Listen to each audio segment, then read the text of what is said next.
Hey there, welcome back to Leah's Leaves. Holly's eating some grass. That should be fun to see the results. Holly, you want to say hi to everybody?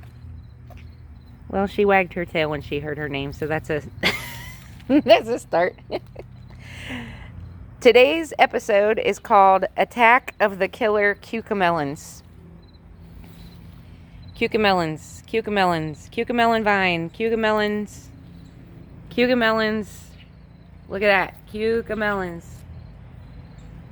I had introduced you to these delightful little snackers in a previous video earlier in the summer when they were just taking off. It is now October 23rd in Zone 6B, Luray, Virginia. We have not had a frost yet, and in the 10-day forecast it appears as though there's none anticipated. So my whole garden is just moving right along as if it thinks it's still September.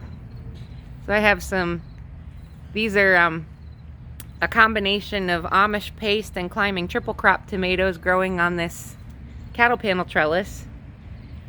But in among them I had planted a couple of little cucamelon vines so that they'd trellis over, and look at this. So I brought a gallon bag out. I don't even know if that'll be enough to hold all of them. But anyway, I'm about to get a cucamelon harvest, and when I leave for the little trip I'm taking, I'll have all these to snack on in the car while I'm driving.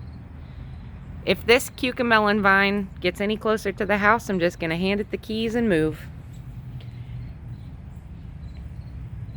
I'm learning a lot sharing it here. I hope you'll come grow with me. That's a lot of cucamelons. Dang.